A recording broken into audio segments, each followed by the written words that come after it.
Welcome to Waking Up is Not Enough, Flourishing in the Human Space. Whether you awaken through meditation, spiritual practice, near-death experience, ingesting a mind-altering substance, or being born again, you still return to your messy life without any special instructions. In this podcast, Polly Young-Eisendrath and Michael Berger talk with scientists, spiritual teachers, and other experts about how awakening can connect to a new path for flourishing and development on which waking up is important, but not enough, and growing up is never finished. Polly and Mike bring different kinds of expertise to the conversation. Polly is a psychologist, Jungian analyst, mindfulness teacher, author, and longtime practitioner of Zen Buddhism, as well as the founder and director of the Center for Real Dialogue. Mike is an expert in psychedelics, an entrepreneur, a skeptic, a practitioner of Jewishness, a documentary filmmaker, and a real dialogue specialist. The Center for Real Dialogue produces and edits this podcast entirely through donations. We want to keep it available for free to our listeners. Our unique perspective needs to be supported by people like you. Please make a donation on our GoFundMe platform, introduce our podcast to family and friends, and support us on social media. We genuinely need the support of all of our entire community, and we're grateful for it. A non-dual approach to the philosophy of quantum theory. A conversation with Dean Rickles, Ph.D. Dr. Dean Rickles and Dr. Harald Atmanspacher have together developed a new philosophical model called dual aspect monism. This contemporary philosophy of physics attempts to transcend the hegemony of materialism in responding to observer phenomena and other puzzles inherited from quantum theory. In this fascinating conversation, Polly and Mike talk with Dean about his own awakening, why his theory steps towards non-duality, and how he imagines quantum theory can change the way we see our agency, responsibility, and relationship to the world.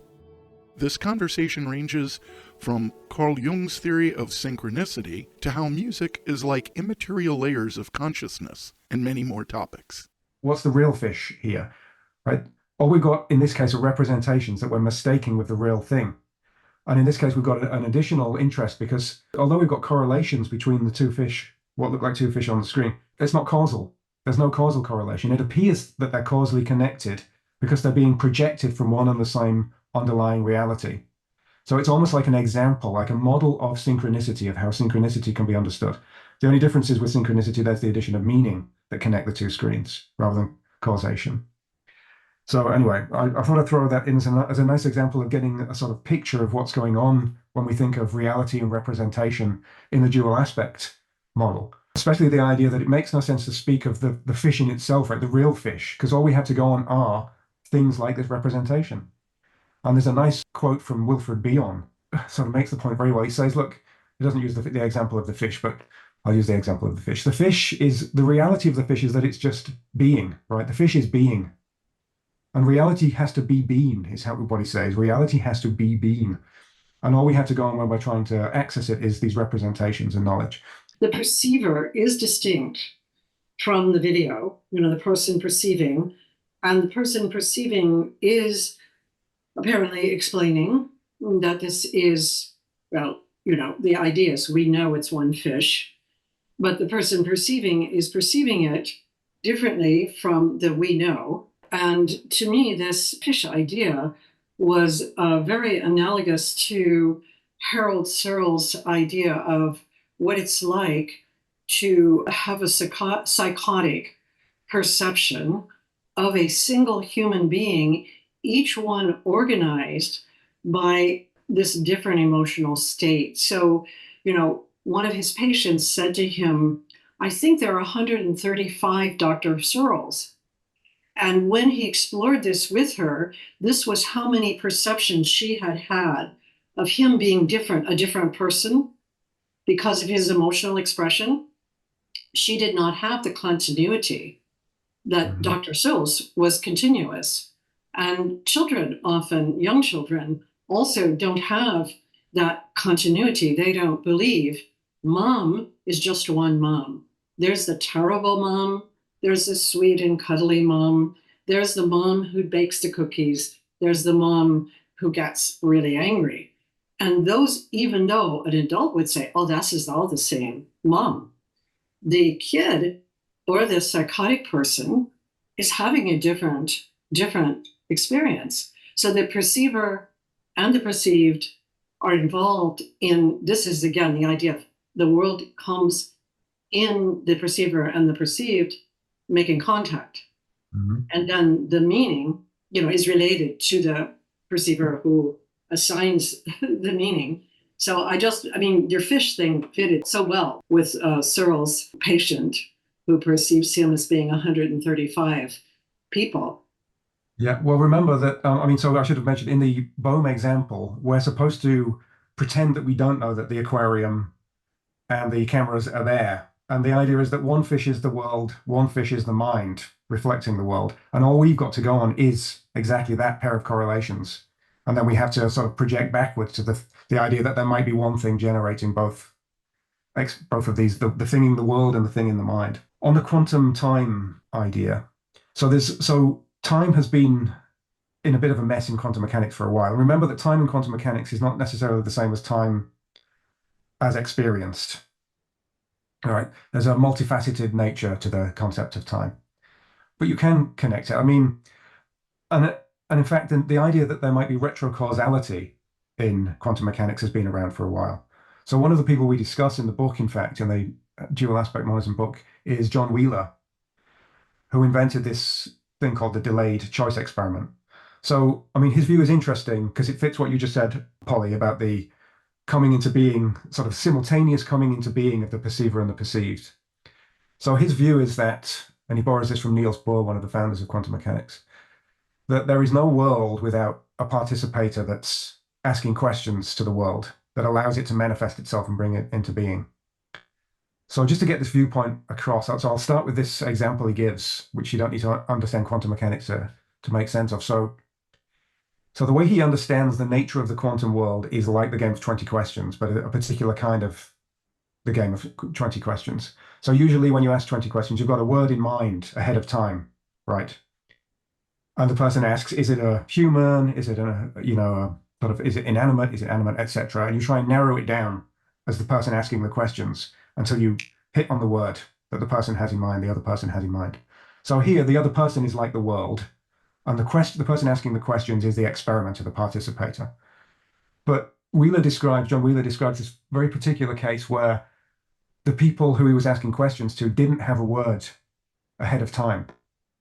So depending on whether they said yes or no, they would then have to generate a consistent word, a word that was consistent with the yeses and nos that had been given so far.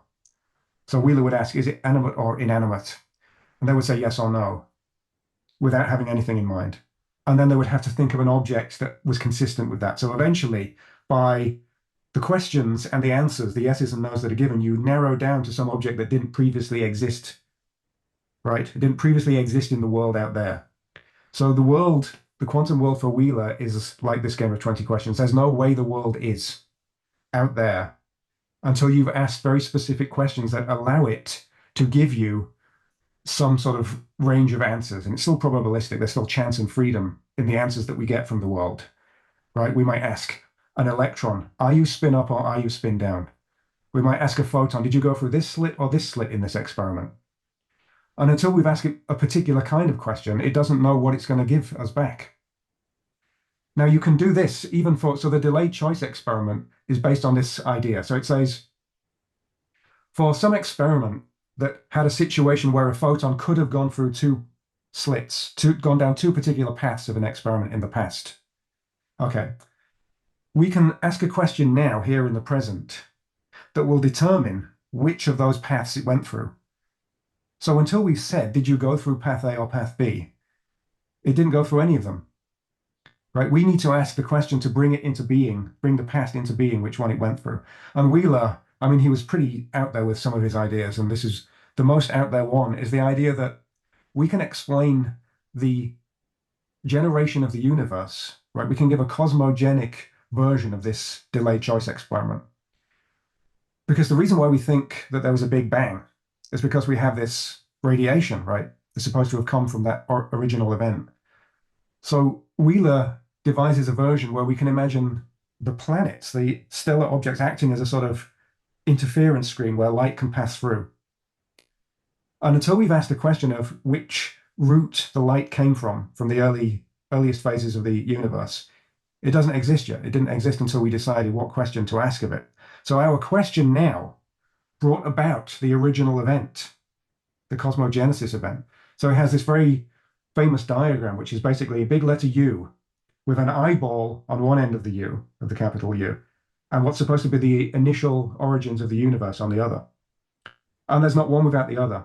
And obviously, people, so I've said this, I've given this example several times in talks, and there's always the same question, which is, that makes absolutely no sense, because what happened before there were observers? What was the universe doing before an observer came to perceive it?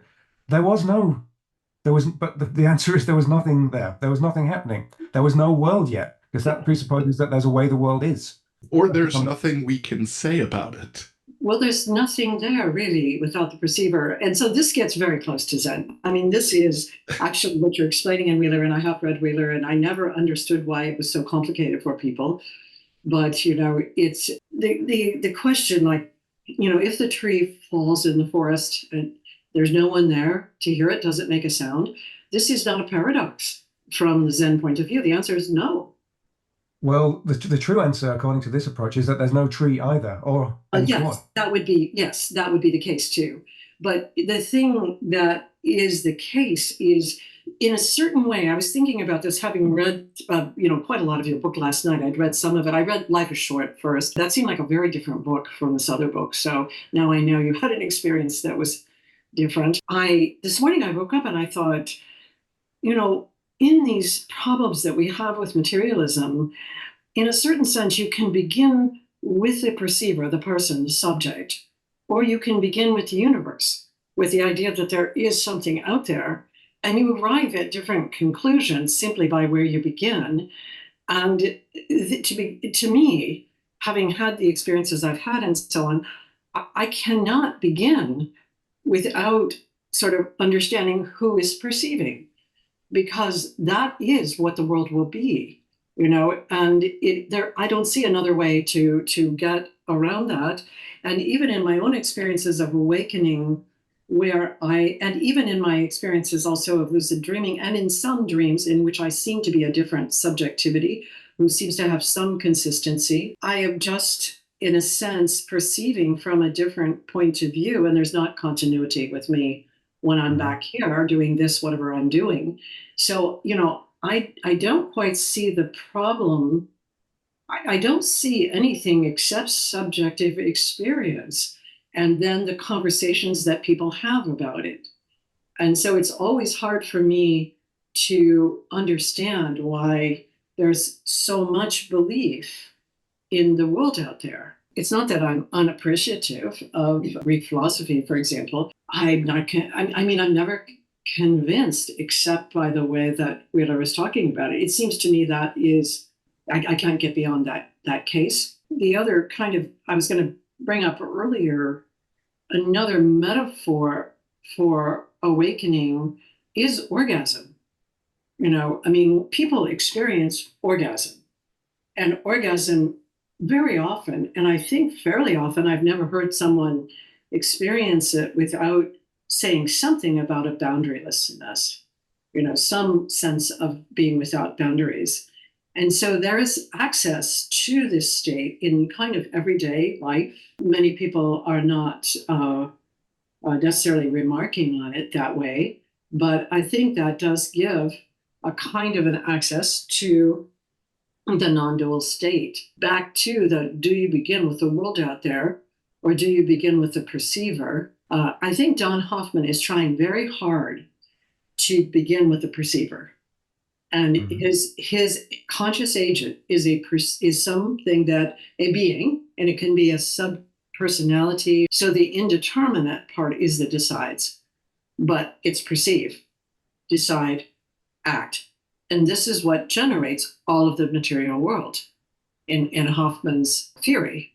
And it's a mathematical theory based on evolutionary game theory. So it's not yet, applied. It's a theoretical.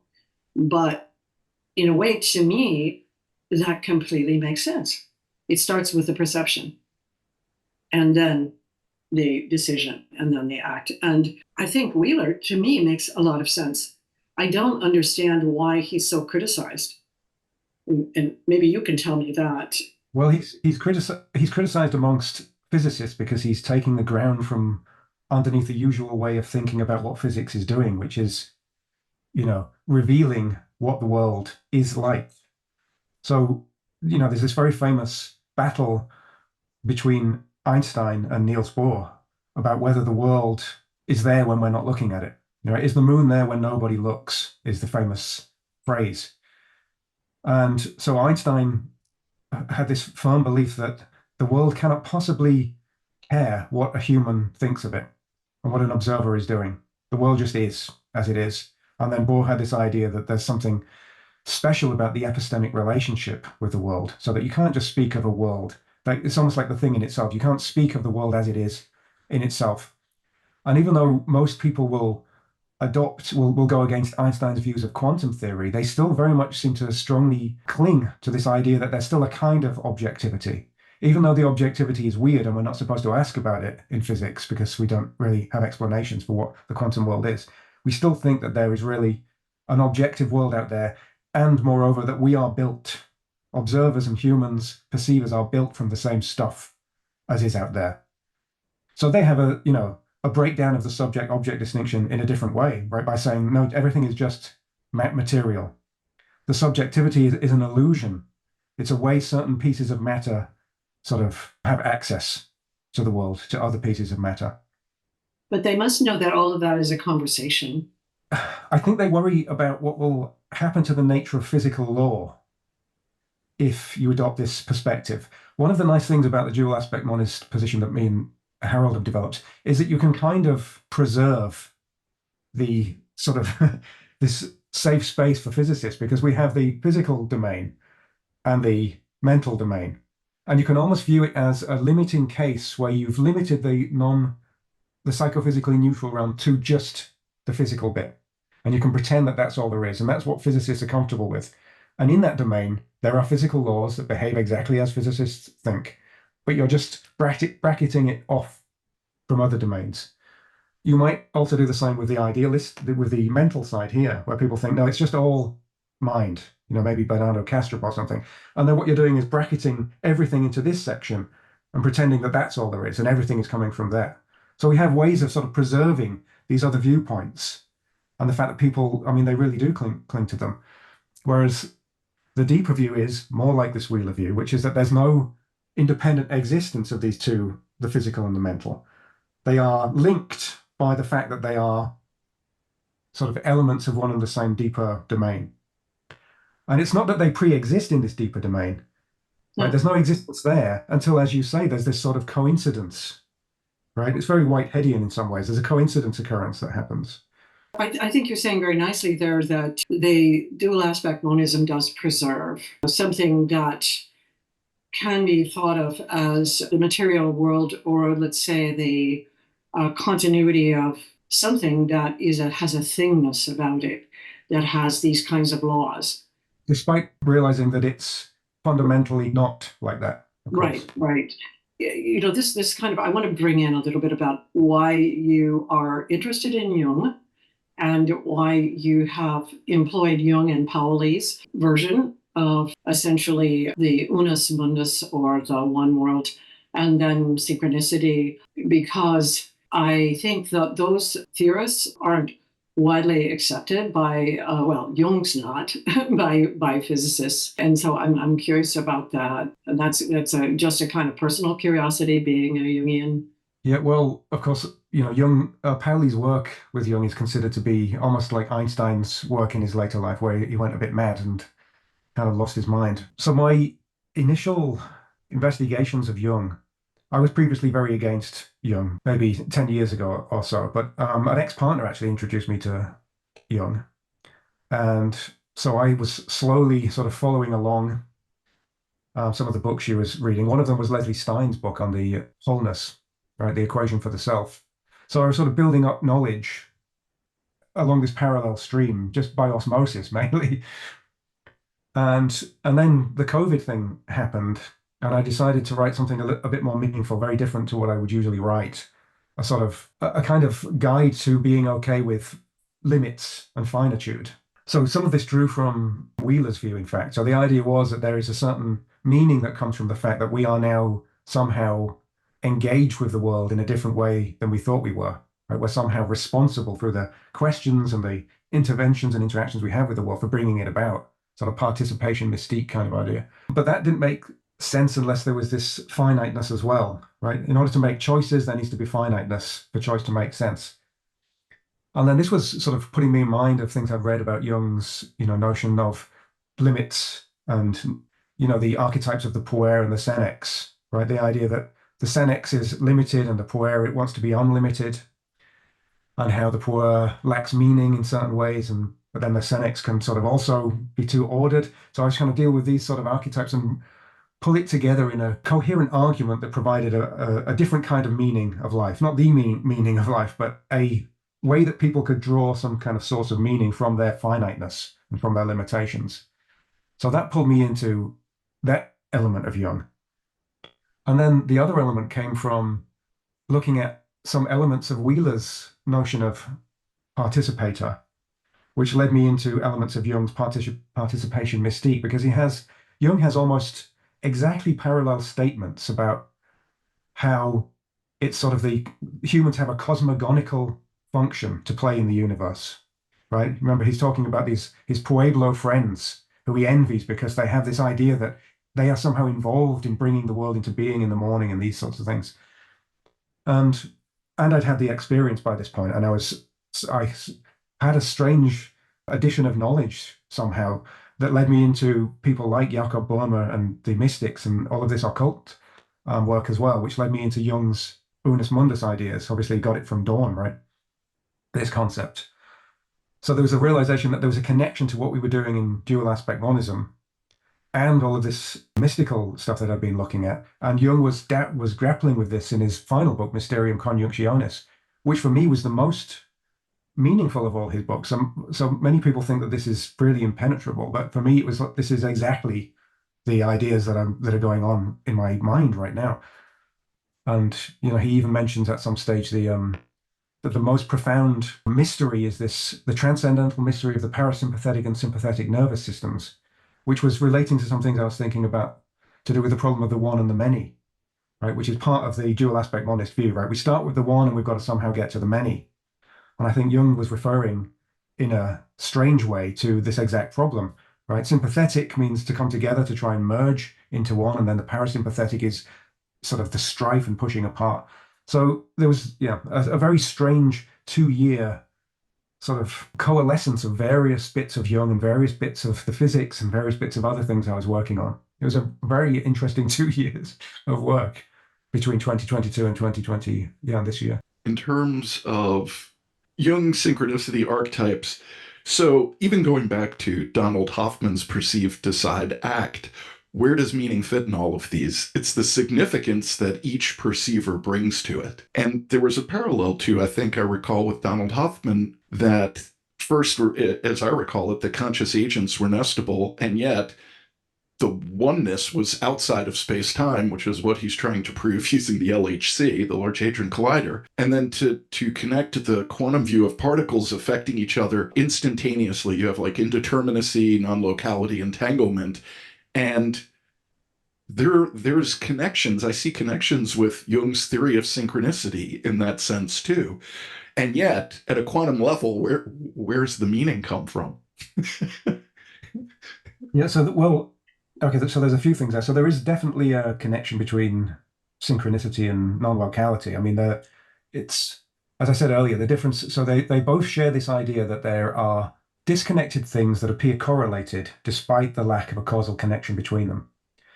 So, in fact, David Bohm's viewpoint emerged from trying to come up with a different way of explaining these non-local connections.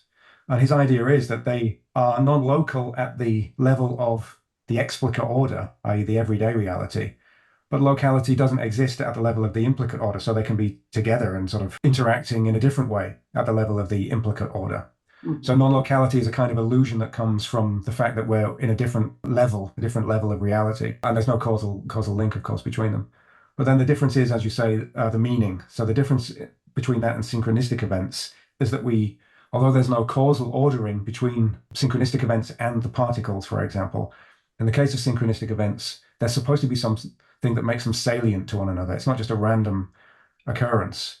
They're affectively connected, so that at the time of someone's death, if you care about that person, you may have experiences that are connected because of the affective connection.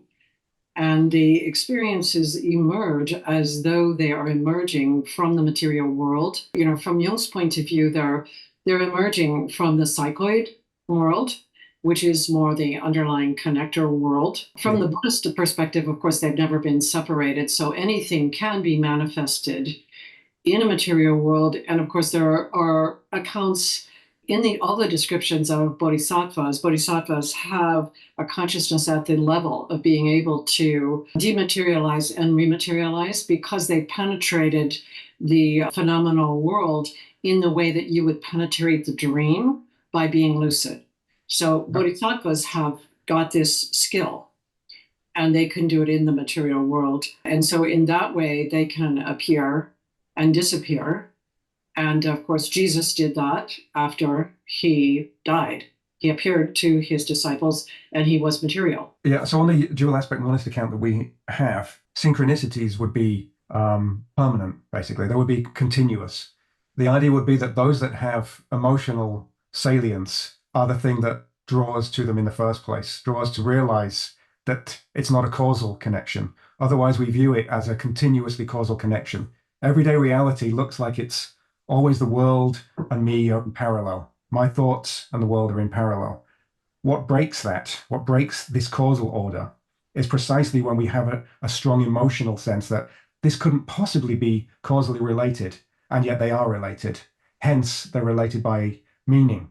And it's the meaning that kind of orchestrates the significance. But it's always going on. And in fact, Jung, towards his later years, admitted that there's something more ubiquitous and permanent going on with synchronicities, as there has to be, right? If he is adopting this unus mundus viewpoint and saying that the mind and matter are sort of just two elements of a deeper reality, right, then it's permanent. It's just that some of them we take to be significant and they draw us out of the usual order. So there can be points at which they maybe break apart. If we dissociate from the world, then there will be a sort of breakdown. But otherwise, we're speaking now, you have an image of me as being outside of your mind, but there's some sort of experience of me as well, right? So this is a synchronicity in the sense of a non-causal connection that's being generated from this deeper psychophysically neutral realm, but it has no emotional meaning or physical or meaningful salience. But it could have, but it's the same in both cases. In the case of what's perceived as a meaningful connection, there's no different, this non-meaningful connection, apart from the fact that there is this emotional factor that's there as well. So typically, so you're going, there's something here that I just want to try to bring out. So again, looking from the Buddhist perspective, in certain kinds of meditative states, particularly absorption states, it's possible to perceive that there is, let's say, I'm going to say in the sort of what I would call a kind of a mental screen where I see images that are continuously generated. There's like a concatenation of images. They're just always being generated. And in states in which I have had the time to contemplate those images where I've been in retreat or something, I noticed that they emerge in kind of groups, and they can then become something like a world or a story. And many times they're not related to me at all. I have no idea. And sometimes it seems like it's someone else's life, that is emerging. And then it goes back into this concatenation. It's called a mind stream in Tibetan Buddhism. And, I think probably in the 19th, 20th century, it was sort of the stream of consciousness that people talked about, trying to understand how consciousness works below the surface of, let's say, consciousness as we perceive it, with things being separated up. But, from my own experience and from the perspective of Buddhism, this mind stream is going all the time.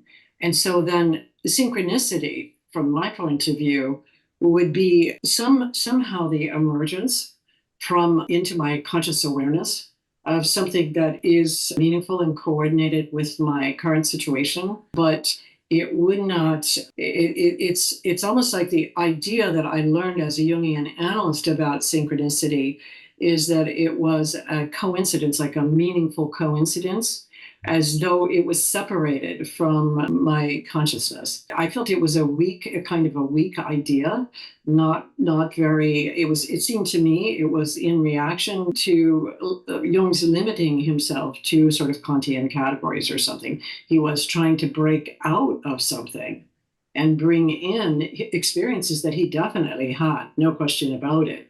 He had these kinds of meaningful coincidences, and they were powerful for him. And then he's trying to bring that into his theory, but he doesn't have a larger theory of mind to kind of plug it into. And then, I find that Jungians then want to talk about the psychoid nature of the universe. And when I ask them about that, it's as though it's the nature of the universe and not the nature of the human mind. So I feel like there gets to be a confusion there about the perceiver and the perceived. Yep. So I mean, so the way we are looking at it, or the way I'm looking at it, is in stark contrast to the usual way of thinking about synchronicities, right? Which is, Roderick Mayne has this book, right? Ruptures of Time. So the idea usually is that there is a rupture of time in the sense of the usual causal ordering. But the idea here is that it's always an acausal ordering between mind and matter. And it's only sometimes that we realize we get sort of pulled. It's almost like stepping out of the dream, right? You can think of it as a kind of awakening. You're snapped out of this idea that there's the world and you, and you're sort of taking in the world as it is out there, and it snaps you out of it and awakens you. So, yeah. And I mean, so Pauli speaks in terms of meaningful correspondences. And because we have this idea that there's a deep structure of meaning that's generating these apparent relationships between mind and matter, this is probably a better way of thinking about them. The fact being, it's always a meaningful correspondence when you are, as you say, perceiving a world, right? When you are feeling like you are perceiving a world as manifest to you. So that's how I would think of this. So when you talk about Gedlin and focusing and so on, and again, I want to ask you this one final Jungian question, and then I'm off of this topic. But you talk about, and I agree with you very much that meaning is a sense. And of course, it's in Gedlin's work, there's the sense, you're getting a sense of something, and it comes together in that almost embodied sense that something is meaningful. I feel very much that way about truth, that when something is true, people feel settled physically. There's an ease.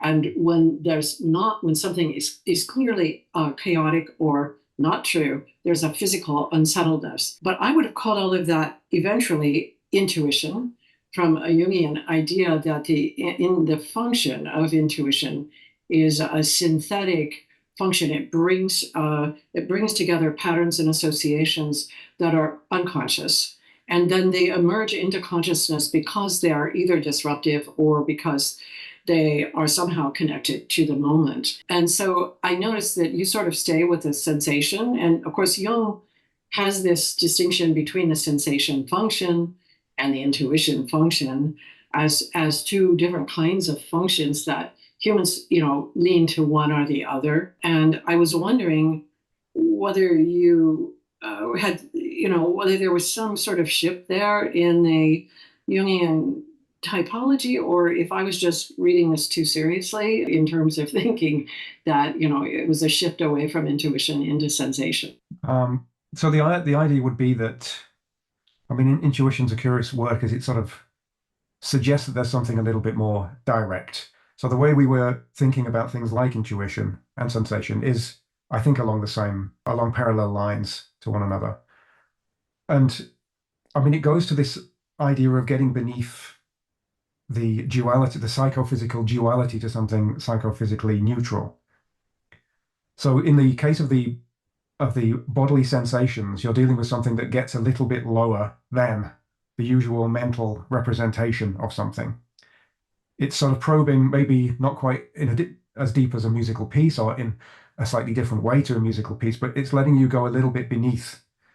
And yet there's still meaning there, right? And in an intuition, although there's no verbal sense, and there's no situation in which it seems to be referring to something, as we would get in sort of the high level, the shallow structure of meaning, right? We think of that as a word maps onto an object, a thing in the world.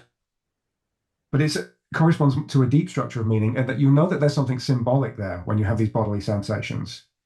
So there's processing going on in some sense. You can even, in certain situations when you think of countertransference and whatnot, there's even what looks like a communication going on at this lower level, right? The psychoid level.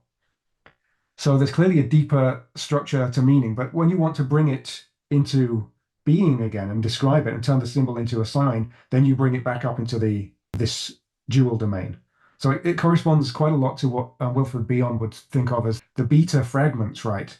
There's this sort of beta level where there's communication and there's some sort of meaningful process going on. And then the trick is that you have to interpret it. Otherwise, you can't really do anything with it until you've brought it up into this alpha function level and made it manifest. Just to jump back non-linearly to the double slit experiment I read this week, and this was incredibly beyond my comprehension. I want to touch back on the spatial temporal metaphors. So the double slit experiment is always spoken about spatially, and they have just done it with time as well. So at this quantum level, my perceived reality, in essence, it doesn't comport with anything at the quantum level. And yet there are aspects of my behavior that do seem to have parallels. So since one of our major ongoing themes in the podcast is about awakening, maybe just to summarize and pull some of the threads together, if we return to awakening, because we've discussed various aspects of meaning, significance, etc., is it possible or that awakening can be seen as a kind of a shift in perception that allows individuals to either experience time or reality itself in this nonlinear, non-dual manner, and that this seems to align with the challenges that quantum mechanics bring up, and in terms of our understanding of time and space, like with entanglement, Einstein famously was not happy with many of the aspects of quantum mechanics. And there are plenty of, I would say there's a great deal of resistance to accepting this as a new reality map. I mean, like you had said, in one sense, you had mentioned that some of the ideas you brought up personally thought it was humorous that it creates a safe space for physicists who are materialists, who are fundamentally materialists, so they could still have a safe space to operate in. I also happen to follow Bernardo Kastrup to whatever level and degree that I can, Rupert Sheldrake. These are all kind of my inspiring heroes at this time, and their conversations, I mean, on one sense, they're way beyond what I can comprehend, but I try to follow along as best I can. And it sounds like you're following these ideas, because I believe this is really the forefront of where quantum physics and philosophy are right now, and that it takes so much time for these maps or models of reality to become, quote, common sense. Like right now, I believe most people on the planet still live in a Newtonian causal universe. So, maybe this bridge to this new model is connected with a new perception of subjective awakening, that in essence, it transports you into a new model of reality, that when you come back out of that awakened experience, the challenge of bringing that insight back when you're surrounded by a world that's still living in a different model, there's this immense psychological and emotional resistance when a person lives this new model of reality, because it's not accepted, it's not seen, and some people find it threatening. So is there a way to maybe kind of tie a few of the threads together here? My sense of you, Dean, I don't know you at all. I've never met you, but my sense that you've had this very deeply significant shift in your perception, that this is fresh for you. So maybe it's something that you can put into words and maybe share with the people who are listening, especially people who are on this path, who have felt drawn to a deeper significance to reality than what many people seem to think it's about at the materialist level. Yeah, I mean, so this podcast is called Awakening is Not Enough, right? So, and what's interesting about that is, so with this work, there is also a strange mission that seems to be pulling me along with it as well, which is precisely to push against, but not in a harsh way, to sort of reveal a different way that we can view ourselves and our place in the world that goes against the old-fashioned Newtonian mechanistic viewpoint. So the way I view quantum mechanics is very much as a theory that can re-enchant the world and sort of alter our sense of what kind of world this is, our role that we have to play, our sense of agency, as you mentioned before, which comes strongly from these different ways of thinking about quantum mechanics. And then as soon as you have that, also the responsibility that the world is sort of your creation, partially your creation, that you're helping bring along into its future. You're birthing it by the sorts of interactions you have with it into its future, which is a completely different way of thinking about the world, which is why there's this fear, as you say, because it is so utterly in conflict with what we have been taught up till now, which was that, the human is sort of insignificant, right? We're taught that the Copernican principle showed that we're not special in the universe. We're just another piece of matter that has some sort of fluke properties associated with it. But then this puts a huge responsibility on being a participator and generating this world. So, I mean, and quantum mechanics is a key part of this. I mean, one thing to note is that quantum mechanics doesn't mean micro or small. Quantum mechanics means something different. The way I view it, quantum mechanics is a non-dual theory. And Niels Bohr was fully aware of this. I mean, you might not know this, but so he was knighted. He was given sort of royal orders in Denmark, and he was allowed to choose his own coat of arms. And at the center of his coat of arms, he has the Taiji 2 symbol, the yin-yang symbol. And the writing around it says coincidence of opposites. So he was fully aware that the quantum theory he'd been developing involved this non-dual reality that had, in order to manifest itself, to split itself into these complementary pairs.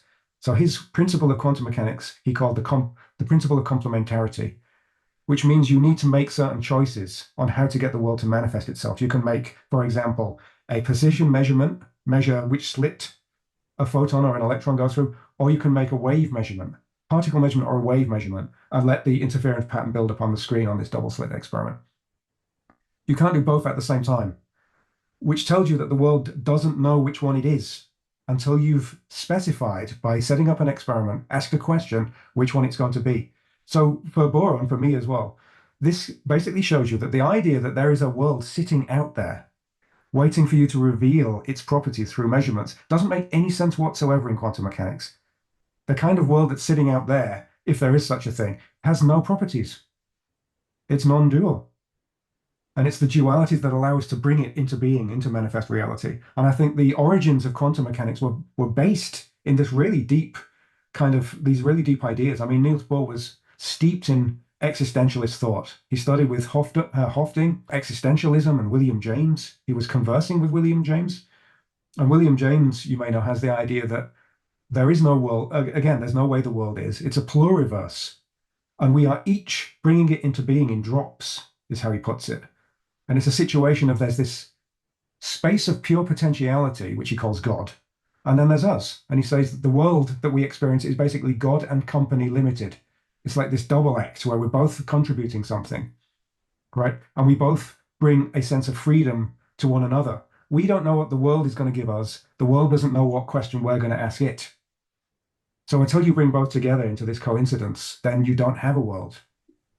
So I think there's really, really deep ideas that have yet to be properly explored, actually, to do with exactly these things you mentioned about agency and responsibility and freedom and Did you see Copenhagen, the play? I've seen it several times. I saw it in London and New York, and then I read it several times even, because in the play, of course, the question of what happened in this particular meeting, in one act, there's one sort of version of what the meeting was about. And in the second act, there's another version. In the third act, it's about relationships. It's about the relationship that Niels Bohr had with his son who drowned, and then Heisenberg becomes his adopted son, more or less. Yeah. And so it's Niels Bohr's wife who analyzes their relationship. And she says, this is the truth. The truth is that they got together and they had this relationship because Niels Bohr felt also very guilty for having caused the drowning of his son in a boat where they were sailing, I think.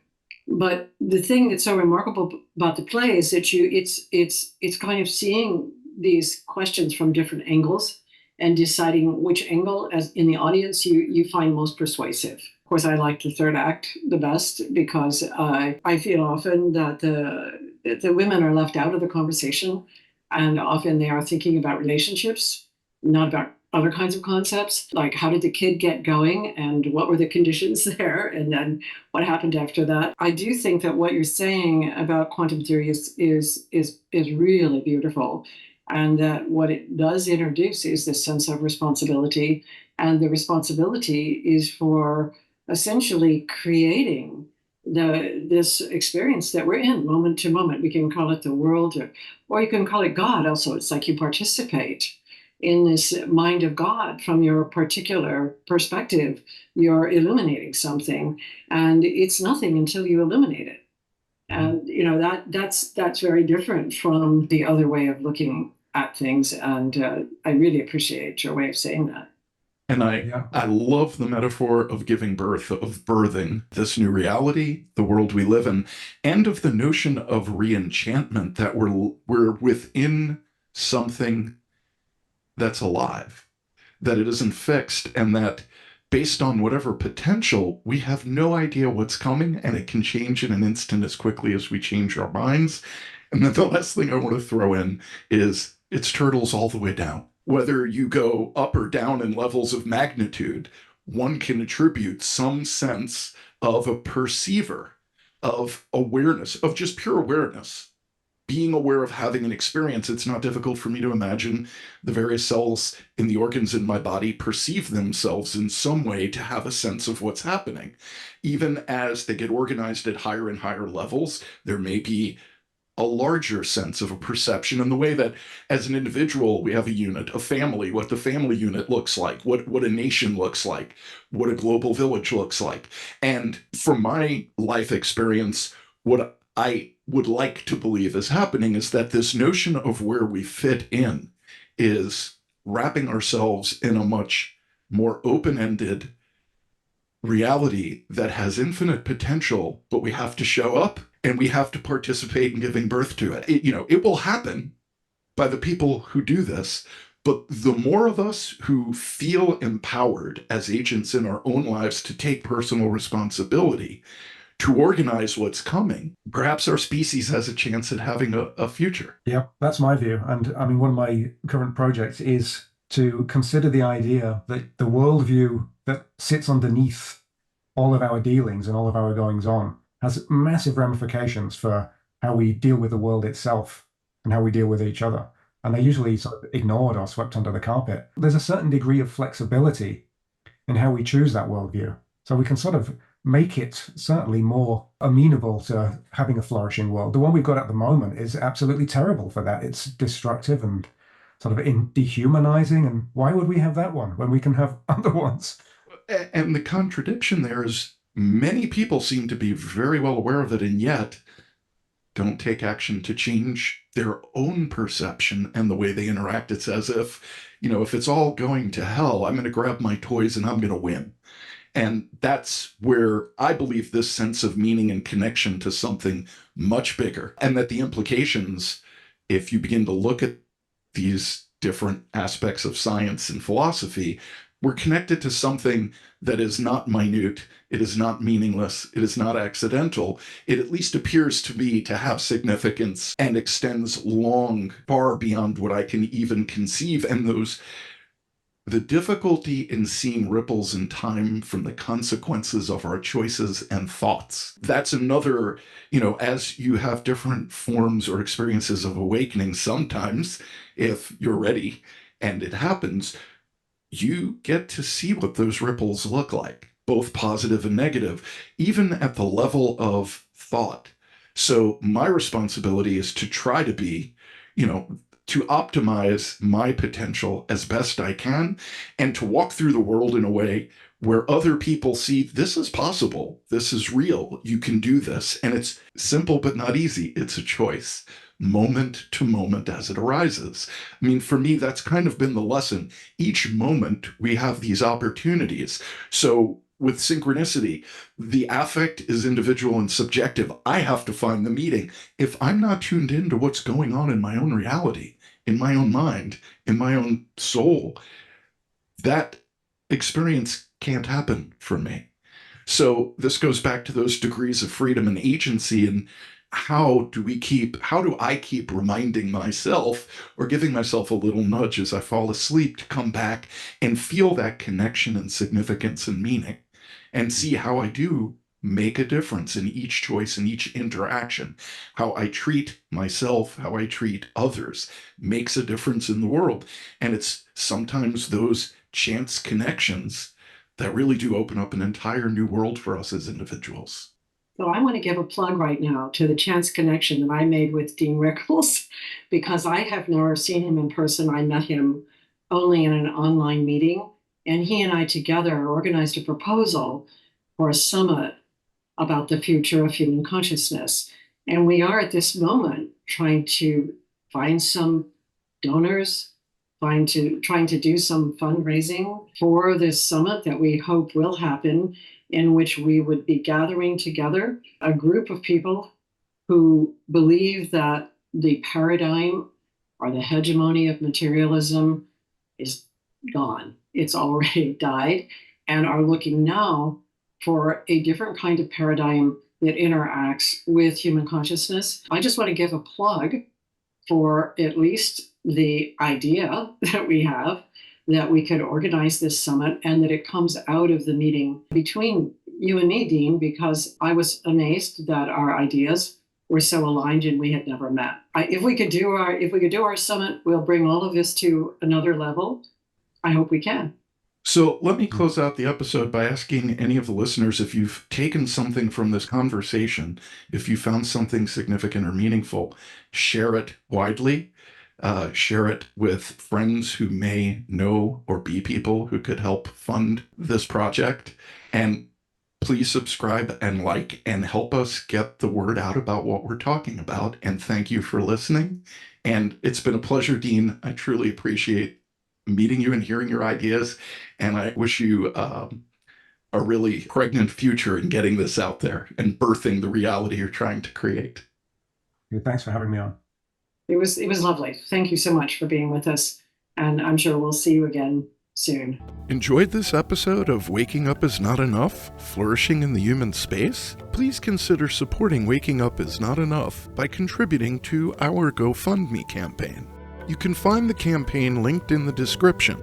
Don't forget to hit like, subscribe, and tap the notification bell so you never miss an episode of insightful discussions and explorations into the human psyche. Waking Up Is Not Enough was edited and produced by Chris Coltrane.